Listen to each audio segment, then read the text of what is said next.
हाथ और पाँव में सुन्नपन या झंझनाहट होना एक आम शिकायत है। कभी कभी ये सिर्फ कुछ देर एक ही पोजीशन में बैठने या सोने की वजह से होती है और पोजीशन चेंज करने के बाद ठीक हो जाती है। लेकिन अगर ये बार बार हो, ज़्यादा देर तक रहे या बिना किसी क्लियर वजह के शुरू हो जाए तो इसे इग्नोर नहीं करना चाहिए, क्योंकि हाथ और पाँव में सुन्नपन और झंझनाहट जो है ये सिर्फ एक प्रॉब्लम नहीं बल्कि मुख्तलिफ मेडिकल कंडीशंस की अलामत हो सकती है, जिनमें कुछ सिंपल कॉजेज़ हैं जबकि कुछ सीरियस भी हो सकती हैं। और यहाँ सबसे इम्पोर्टेंट चीज़ है पैटर्न। सुन्नपन कहाँ हो रहा है, एक साइड पर है या दोनों तरफ है, कब होता है, कितनी देर रहता है और इसके साथ और कौन सी अलामात होती हैं। आज की वीडियो में मैं आपको 8 ऐसी मेडिकल कंडीशंस बताऊंगा जो हाथ और पाँव में सुन्नपन और झंझनाहट का सबब बनती हैं। हर कंडीशन के साथ मैं वो इम्पोर्टेंट क्लू भी एक्सप्लेन करूंगा जो इसे दूसरी कॉजेज से अलग करने में मदद करता है। वीडियो के एंड तक आपको ये समझने में मदद मिलेगी कि कब ये आम प्रॉब्लम हो सकती है और कब सुन्नपन को सीरियस वार्निंग साइन समझकर मेडिकल इवैल्यूएशन करवानी चाहिए। अब एक इम्पोर्टेंट बात, जब मैं आपको हर मेडिकल कंडीशन के बारे में बताऊंगा तो अपने सुन्नपन को 3 चीज़ों की बुनियाद पर ज़रूर कंपेयर करें। पहली चीज़, सुन्नपन कहाँ हो रहा है, क्या दोनों हाथों और दोनों पाँव में है, सिर्फ एक साइड पर है, सिर्फ उंगलियों में है या पाँव के तलवों में। इसकी लोकेशन हमें इसकी वजह मालूम करने में काफ़ी हेल्प करती है। दूसरी चीज़, सुन्नपन कब होता है, क्या सिर्फ रात को होता है, चलने के वक्त होता है या फिर किसी स्पेसिफिक पोजीशन में बैठने या सोने के बाद होता है या फिर पूरा दिन रहता है। और तीसरी चीज़, इसके साथ और क्या होता है, क्या सुन्नपन के साथ दर्द, जलन, कमज़ोरी, थकन या बैलेंस का मसला भी है या कोई और अलामत भी साथ नज़र आ रही है। ये 3 चीज़ें वेयर, व्हेन और व्हाट एल्स आपके सुन्नपन के पैटर्न को समझने में काफ़ी हेल्प करती हैं। लेकिन याद रखें, सिर्फ अलामात के पैटर्न से फाइनल डायग्नोसिस नहीं होता। डायग्नोसिस के लिए डॉक्टर की इवैल्यूएशन और ज़रूरत पर टेस्ट भी रिक्वायर्ड हो सकते हैं। तो अब जब हम पहली कंडीशन से शुरू करते हैं, अपने सुन्नपन के पैटर्न को इन 3 चीज़ों के साथ कंपेयर करते जाएं। तो चलिए पहली मेडिकल कंडीशन से शुरू करते हैं। सबसे पहली और बहुत कॉमन वजह है डायबिटीज़। डायबिटीज़ में हाथ और पाँव में सुन्नपन, झंझनाहट, जलन या कभी कभी बिजली के झटके जैसा एहसास होता है। अक्सर ये दोनों पाँव की उंगलियों और तलवों से शुरू होता है और आहिस्ता आहिस्ता ऊपर की तरफ फैल सकता है। इसकी एक ख़ास बात यह है कि ये सुन्नपन रात के वक्त ज़्यादा महसूस होता है। हाई ब्लड शुगर लंबे अरसे तक नर्व्स को डैमेज करती रहती है और सबसे पहले वो नर्व्स अफेक्ट होती हैं जो सबसे ज़्यादा लंबी होती हैं, यानी वो जो पाँव तक जाती हैं। इसीलिए इस पैटर्न को स्ट्रोकिंग डिस्ट्रीब्यूशन कहा जाता है, क्योंकि सुन्नपन ऐसा महसूस होता है जैसे पाँव पर नज़र ना आने वाली टाइट जुराबें पहनी हुई हों। अब दूसरी इंपॉर्टेंट वजह है विटामिन B12 की डेफिशिएंसी।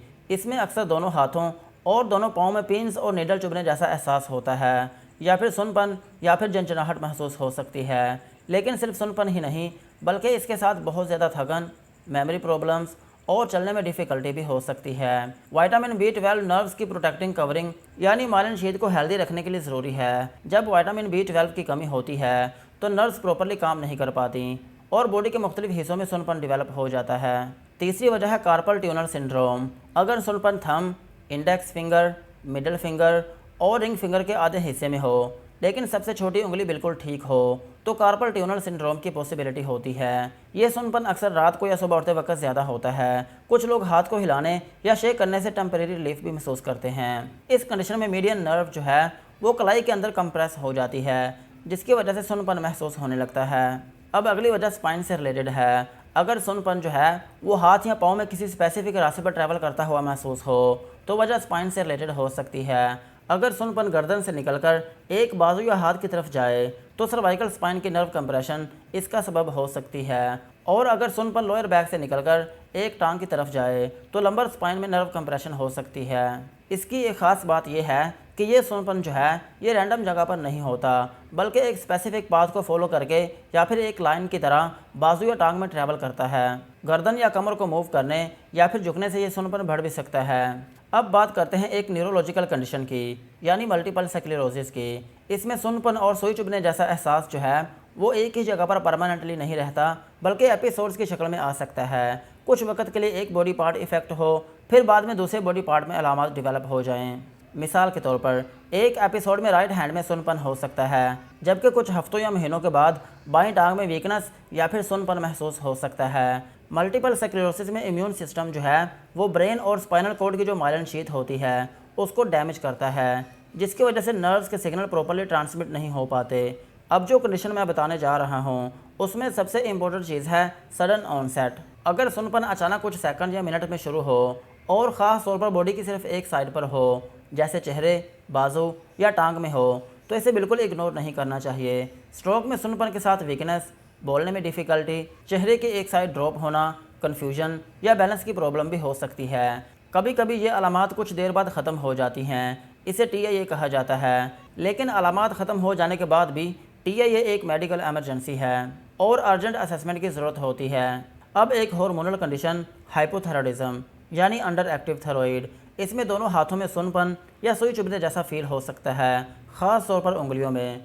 और अब आखिरी कंडीशन पेरिफेरल आर्टरी डिजीज़। इसमें पाँव में सुनपन, ठंडक का एहसास या फिर पेन हो सकती है, लेकिन इस कंडीशन का एक ख़ास पैटर्न होता है। अलामात अक्सर पैदल चलने या फिर फिजिकल एक्टिविटी के दौरान बढ़ती हैं और रेस्ट करने से कम हो जाती हैं। ब्लड वेसल्स में कोलेस्ट्रॉल और प्लेक जमा होने की वजह से पाँव तक ब्लड सप्लाई कम हो जाती है। इस वजह से पाँव ठंडे, जर्द या फिर कभी कभी ब्लूइश नज़र आ सकते हैं। अब आपको समझ आ गया होगा कि हाथ और पाँव का सुनपन या फिर झंझनाहट का होना हमेशा एक सिंपल प्रॉब्लम नहीं होती।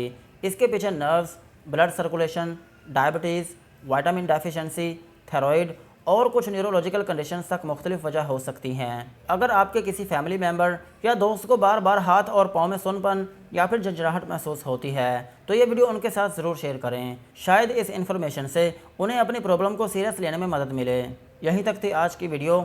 अगर वीडियो इन्फॉर्मेटिव लगी हो तो चैनल को सब्सक्राइब करें और बेल आइकन को ज़रूर प्रेस करें।